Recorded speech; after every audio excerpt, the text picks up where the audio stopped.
When it started, a girl's wedding and New Year's Eve were only 6 hours away, and I didn't think the bride-to-be would make either one of them. But that was before I ran up against the slot machine operator, the escaped convict, and above all, the old acquaintance. From the pen of Raymond Chandler, outstanding author of crime fiction, comes his most famous character as CBS presents The Adventures of Philip Marlowe.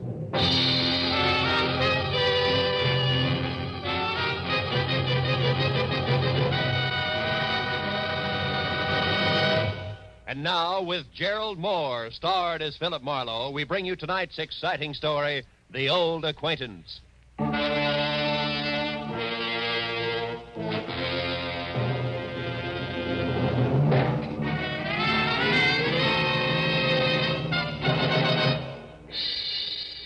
At 6 o'clock in the last evening of the year, I was sitting with my feet up on my office desk thinking of impossible New Year's resolutions and what the girl on my butcher's 1949 calendar would or would not be wearing. But at that present point, there was a soft, almost apologetic knock on my office door. I said come in and saw a quiet man in quiet clothes who extended a quiet hand.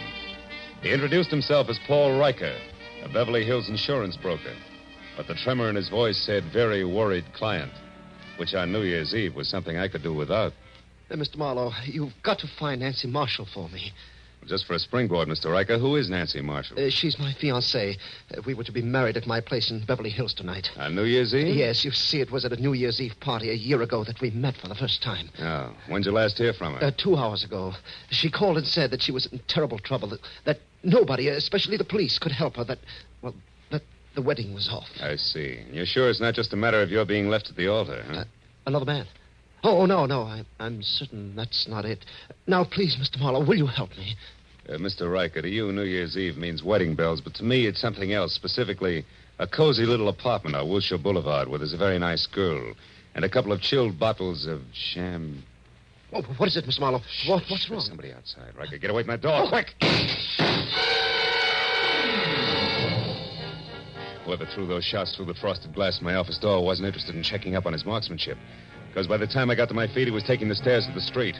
When I got outside, I was just in time to see him pile into a pickup truck and roar off. And the best I could do was get a face full of exhaust fumes and the last 3 numbers on his license plate, which read 711. When I got back to Riker and the glass on my office floor, I found the potential groom whiter, shakier, and less quiet than at our first meeting. Marlowe, did you get him?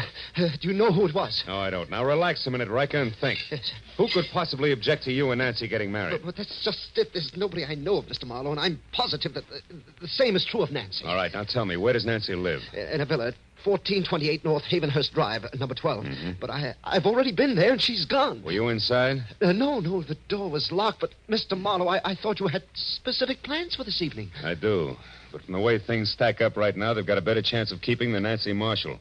Now, look, go back to your place in Beverly Hills, stay away from frosted glass windows, and wait till you hear from me. If we're real lucky, Mr. Riker, it still might turn out to be a Happy New Year.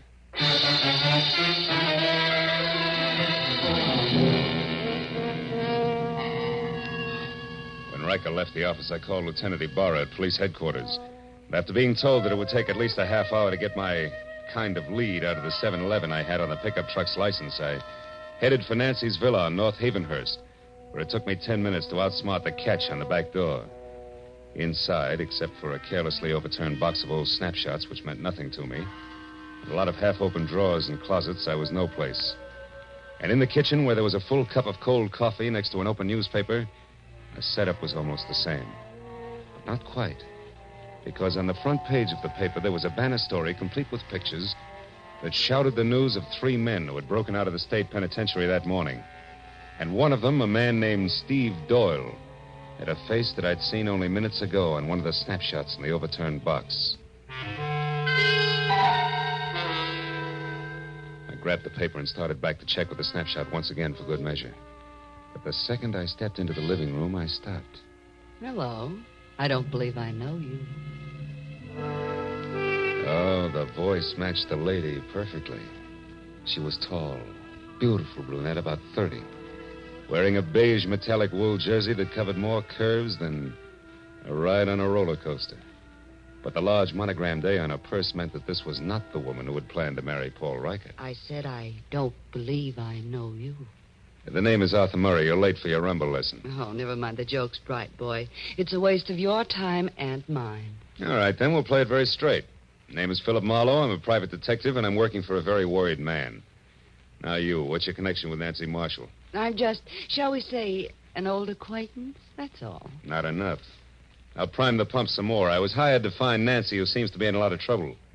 And coincidentally in trouble on the same day that Steve Doyle breaks out of stir. Now, once more, exactly where do you fit in? I don't think I'll tell you, Mr. Marlowe. If you don't mind. Well, pearl-handled, huh? How very chic. But deadly. Now get in that closet there, Marlowe. Go on. All right.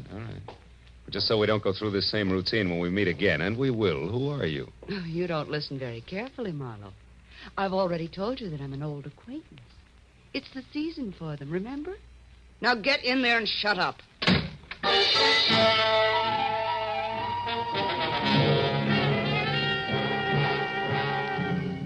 Nancy Marshall's villa was post-war construction at its worst, closets included. So I didn't stay tucked away with the mothballs any longer than it takes to say old acquaintance. The minute I'd kicked my way out, I went right for the telephone and my only 100% bona fide lead. The number's 711.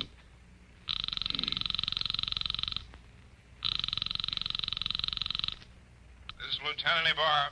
Marlowe, Ibarra. Anything for me on that license number? Oh, yeah. If you're sure it was a pickup truck, the chances are pretty good that it either belongs to a party named Maurice J. Calder at 409 South Main or one Jerome Graff, 3221 and a half Melrose Avenue. Check.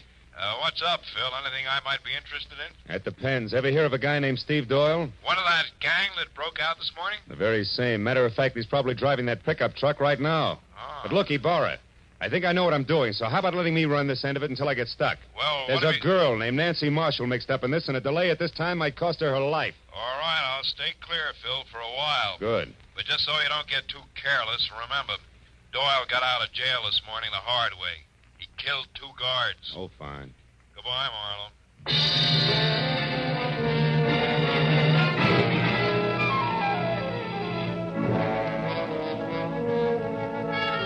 When I got to 409 South Main, I knew that my first choice had to be wrong, because Maurice J. Calder turned out to be a bankrupt junkman, and his pickup truck, which was loaded with everything, including the kitchen sink, had 3 flat tires and hadn't moved in a week. So if the numerals 711 were going to live up to their reputation, Jerome Graff had to be my man. And that made the time to be careful now.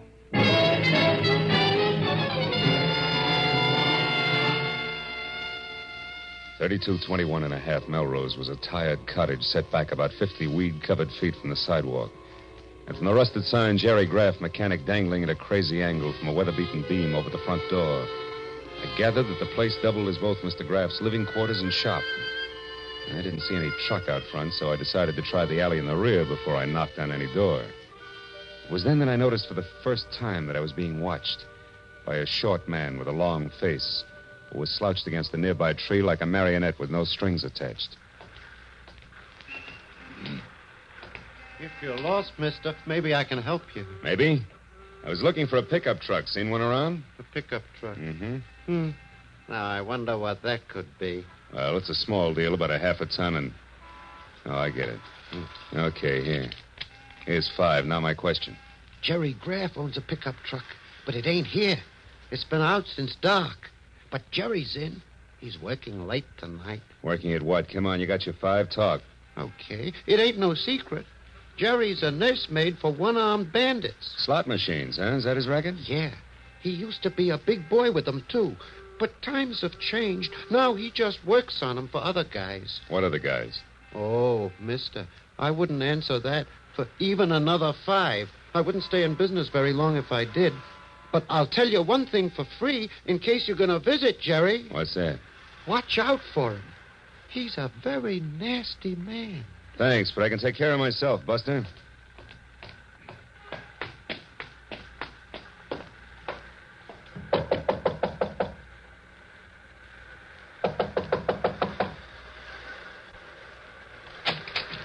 What do you want? Information. Where's your pickup truck, Graff? Somebody stole it, but he didn't leave his card. Why, what are you, a private dick? That's right, but one that works close to the law. So why don't we call the boys in blue and tell them all about it? The cops? No, wait a minute. I don't like the law pattern around here. Come on in. I'll tell you what you want to know. Let's not skip any of the details, huh? Like, for example, the name Steve Doyle. Doyle? I don't know. Well, okay, fella, you win. The story goes something like this. Want to try again? Maybe a monkey wrench will convince you. You don't throw any straight in your talk, Pep. Come on. What do you say? Do we play some more? Come on, talk. Come on. Come on. Wait on. I'll talk. All right. I've had enough. So far, I know a girl named Nancy Marshall's in some kind of trouble because Steve Doyle broke out of the pen this morning. Now, you fill in the blanks. Oh, sure. Why not? Oh, Steve Doyle, he used to be crazy about Nancy, but she didn't go for him. Then about a year ago, a little more maybe, Steve got picked up for knocking over a grocery store. He figured he was caught because Nancy tipped the law to get him out of her hair. Now he's out to get Nancy for revenge. Is that it? Yeah, that's it. And anyone who's close to her gets the same treatment. Oh, chummy. Now tell me, was Doyle here? Is he the one who's driving your pickup truck? Yeah, but it wasn't my idea. He shoved a gun in my face, said we were old friends, and asked for the keys. You know where he is now? No, but if I did, I'd keep it to myself. Doyle's full of hate, brother. You can count on that. Now, what do you say about clearing out of here? Just as soon as I find out one more thing. Now, there's another girl mixed up in this. She's a brunette with a lot of curves and the initial A. Calls herself an old acquaintance of Nancy's. Any idea who she is? No, not the slightest. You're a liar, Graff, and if I had time, I'd beat the truth out No, of you. you haven't, believe me, because if you don't hustle, mister, when you do catch up with Nancy Marshall, you're going to catch up with a corpse. Nothing more.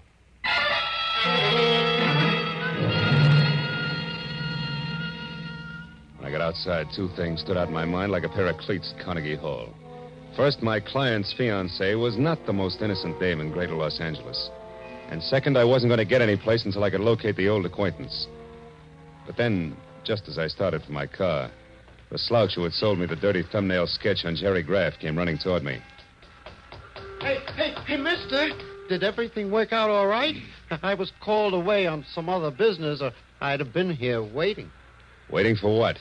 Well, you know, in my game, I now and again give a guy a little more dope than he bargained for, and in that case, I sometimes end up with a bonus, so to speak. Well, right now, we're about even. But if you can tell me anything about a beautiful brunette whose first name starts with an A, I'll give you a bonus that'll keep you in beer and pretzels from now until the 4th of July. A name that begins with an A? Yeah. Hey, she visited with Graff this morning, maybe? Yeah, it's possible. Come on, think hard. She's kind of tall, dresses like $1 million. That's right. Now, what's her name? Here, look. $20 bill. Her name, what is it? It's, Yeah, I got it. Adrian Starr, 1312 Lookout Mountain Road. How do you know that? It was on the registration card in her car. I took a peek while she was... Trouble at Graff's. I'll take my 20. Goodbye.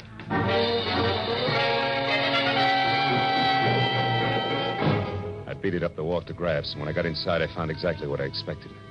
Doubled up on the floor in the middle of a lot of oily machine parts and still holding his stomach with both hands was Jerome Graff, a very dead man. I started for a telephone to call Lieutenant Ibarra, but then I noticed something small and gold lying a few feet away from the body. When I picked it up, I saw it was an ornamental buckle, the kind that a lady might wear on a coat. So I decided to skip Lieutenant Ibarra for the time being and call my client instead. Hello? This is Marlowe, Riker. Oh, yes, Marlowe. What is it? What have you found out? Quite a bit. But first, I've got to know one thing. Does Nancy Marshall have a gold belt buckle? A gold belt buckle? Yeah. Why, yes, she does on her black coat. But what about it, Marlowe? What does it mean? I'm not sure, Mr. Riker. But it may mean that Nancy Marshall just killed a man.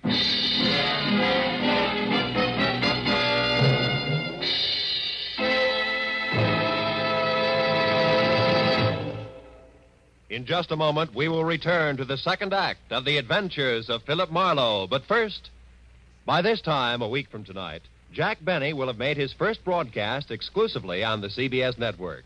Starting next Sunday, you'll find Jack here with Mary Livingston, Phil Harris, Rochester, Dennis Day, Don Wilson, and all the others who have made the Jack Benny Show a regular Sunday evening delight for millions of Americans.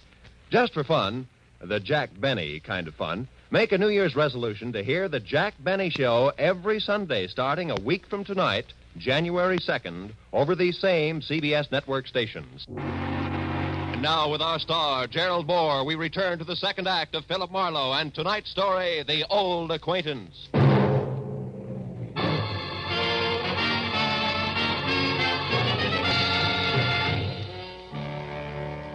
When I told Paul Riker that the chances were good that his bride-to-be had just knocked off a slot machine operator, my client reacted like I'd kicked him in the stomach.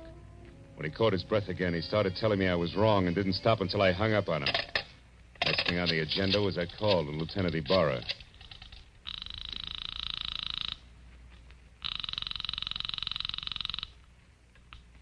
Lieutenant Ibarra speaking. Marlowe again, Lieutenant. Oh, did you find the owner of that pickup truck, Phil? Yeah, I found him, Ibarra. I'm calling from his shop now.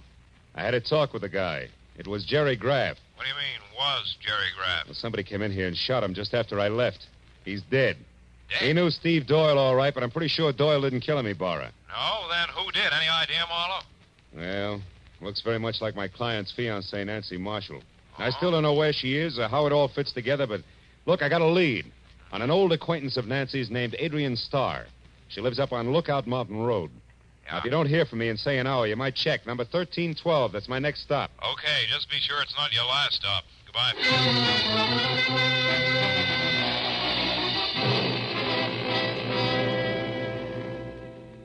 I drove up Laurel Canyon to Lookout Mountain. The only sign of life was a young couple parked where they could look down at the city lights, if they wanted to. I backed into a bushy driveway across from Adrian Starr's bungalow and stopped. It was small, modern, and looked deserted, except for one dim light upstairs. I was about to get out and verify that when a pair of headlights flashed down the road and a yellow convertible swept to a halt in front of the place. It was Adrian Starr who got out. She started up the walk toward her front door, stopped suddenly, and then ran back to her car and drove off again. I kept the yellow convertible in sight. When it turned on Havenhurst and stopped in front of Nancy Marshall's villa, I pulled up in time to see Adrian step inside and close the door. So I followed her.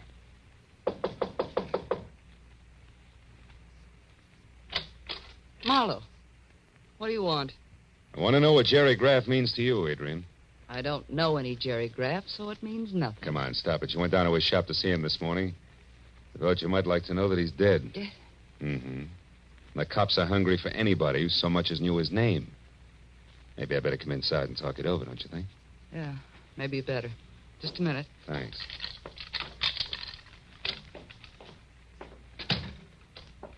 Hey, it's dark. Why don't you turn on more lights? Because I like it this way. Okay. But, honey, if you've still got that pearl-handled popcorn of yours, let's leave it out of the conversation. And let's make it straight. Why'd you drop in on Graff this morning? Because I knew that sooner or later Steve Doyle would head there. I had to know if Steve intended to leave town or was still determined to get his crazy revenge. And all for Nancy Marshall, huh? You know, you're sticking your neck out quite a ways just for old time's sake, baby. Steve Doyle's a pretty tricky guy to mix with at this point. You can say that again, Phil. Steve? Oh, Steve. Steve Doyle. That's right. Who are you, mister? Marlowe, private detective. Sit down over there, private detective. Keep your hands out of your pockets. I don't like you because you're half cop, but play it smart and you won't get hurt. Well, Adrian, like old home week, huh? Oh, it's been a long time, Steve. Yeah, it sure has. Where is she, Adrian? Where's Nancy? I don't know, Steve. You're lying to me. This is her place.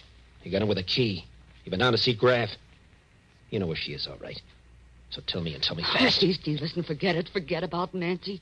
This revenge will only get you in the gas chamber. Please, let's get away. We can still make it across the border. Please take me with you. I love you, Steve, just like I always have, even when you threw me over for Nancy. Shut up. Just tell me where Nancy is. Come on, Adrian. I don't know, Steve. Stop it, Doyle. Where is she? Steve, you're hurting me. Doyle! Don't move, Marlowe. All right, fella, I told you to behave. I've been through a lot, and I'm tired, and I'm running out of time. You're getting in my hair, and that's bad. Oh! Oh, no, Steve, don't. I won't shoot him. I can't afford the noise. I can give him something just as good. Oh! Now, Adrian, try again. Where's Nancy? I don't know, Steve. Come on, where is she? I don't know. Where's Please? Nancy? I don't know. Where's Nancy? Where's Nancy?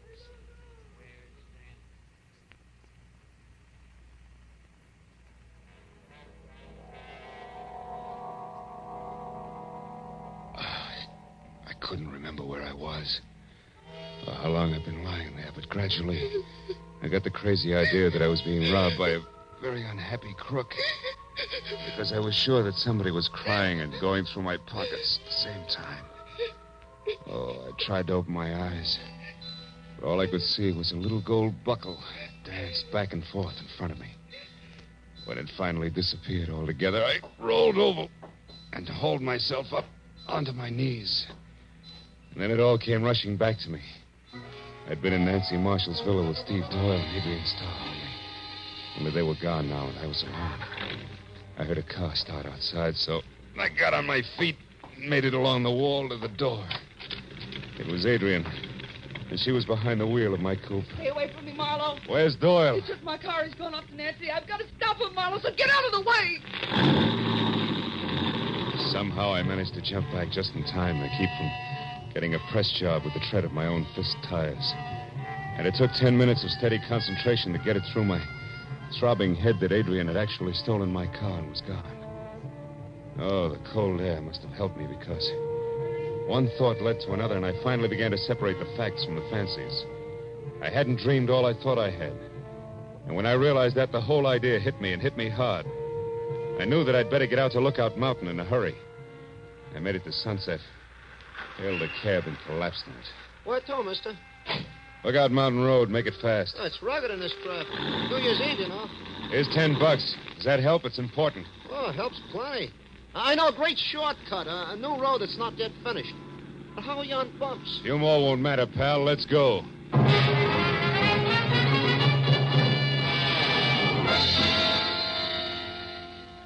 When it was over, I felt like I'd crossed the country on a pogo stick. But the cab driver was a genius, and with a shortcut, we made the distance to Lookout Mountain in less than 10 minutes. When we got near the place, I sent the cab back down the hill out of danger. Went the rest of the way on foot.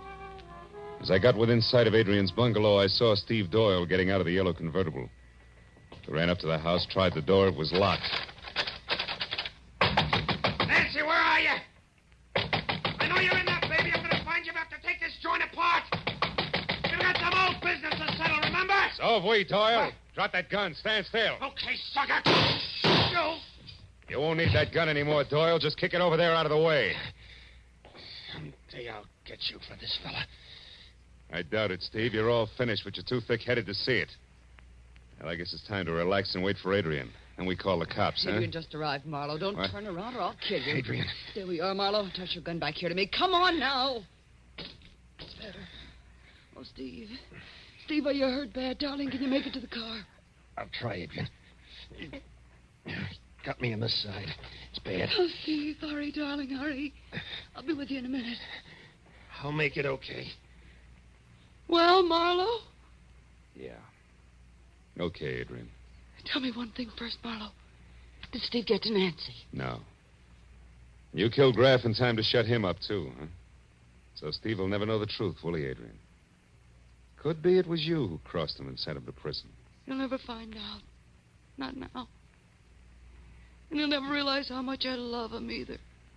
That's why I did it, Marlowe. It was the only way I could hold him for myself. And I was willing to wait. Can you understand that?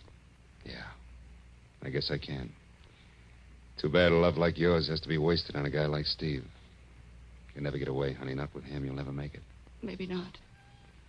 But if he goes out, at least I'll be with him, Marlowe, and that's the way I want it. And if you're going to do anything, Adrian, you better get it over with fast. That siren's a friend of mine. He's coming here. Adrian! Coming, Steve. You're a good guy, Marlowe, and a smart one. Just don't follow us, that's all. So long, Marlowe. Happy New Year.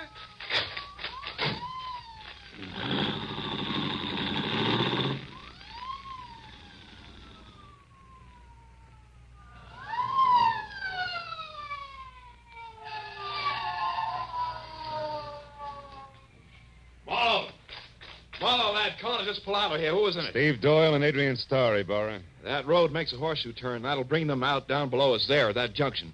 I've got one of those streets blocked, but the other one's wide open. Look, Ibarra, there they are. She's stopping at the crossroad. Yeah, they've spotted my men down there.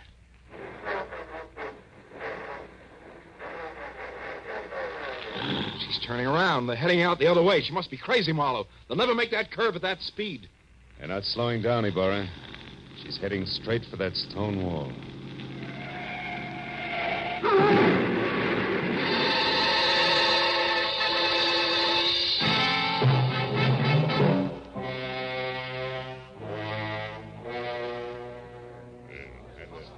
Well, Speed, that's it.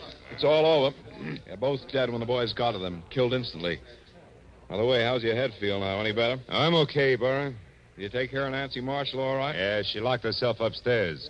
Sent her home to Paul Riker in the squad car. The driver hurries, they can still be married on New Year's Eve. You had her pegged as Jerry Graff's killer earlier tonight, Marlowe. What made you change your mind? Well, I found a gold buckle near Graff's body, Burr. I figured it was a fancy little belt buckle that Nancy had dropped. But I saw exactly the same buckle when I was coming to after Doyle hit me on the head. And it wasn't on a belt, it was on a shoe. Adrian's shoe. It was the mate to the one I'd found. Once you knew Adrian Starr killed Graff, you put the rest of it together. Is that it? Uh-huh. See, for a price, Graff helped Adrian double-cross Steve.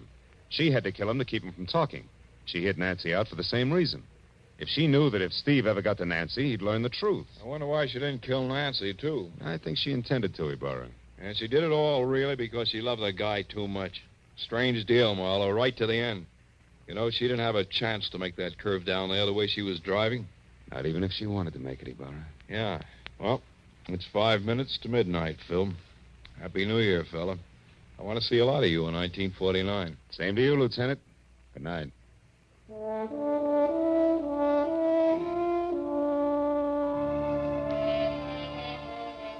After Ibarra and the others left, I stayed up on Lookout Mountain and watched the new year come to Los Angeles. A new year. Didn't seem to change things much, at least on the surface. Somewhere down the road, a gang struck up Old Lang Syne.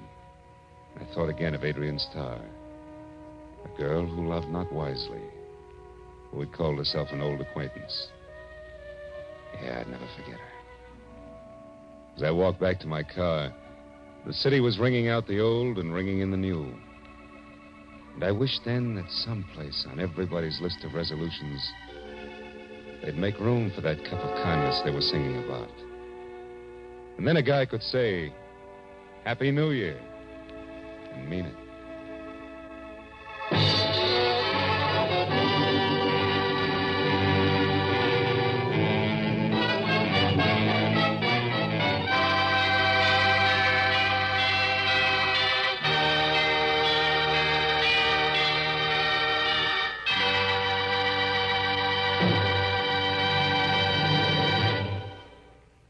The Adventures of Philip Marlowe, created by Raymond Chandler, stars Gerald Mohr and is produced and directed by Norman McDonald. Script is by Mel Donnelly, Robert Mitchell, and Gene Levitt.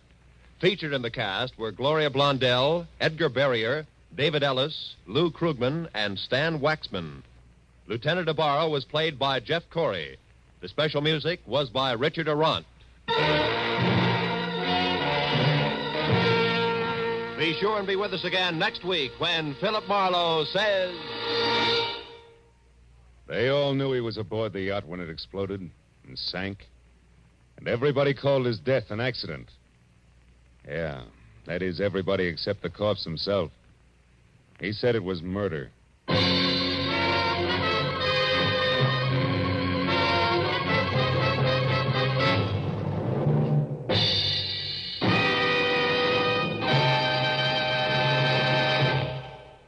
An hour of wonderful, delirious comedy is still to come to you tonight on CBS. You'll soon hear Hollywood's Eve Arden starring as the unusual schoolmistress, our Miss Brooks.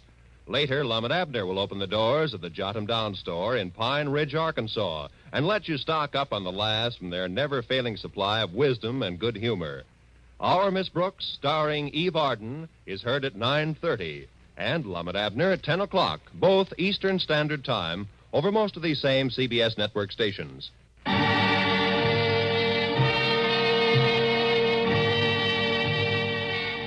This is Roy Rowan speaking for CBS, the Columbia Broadcasting System.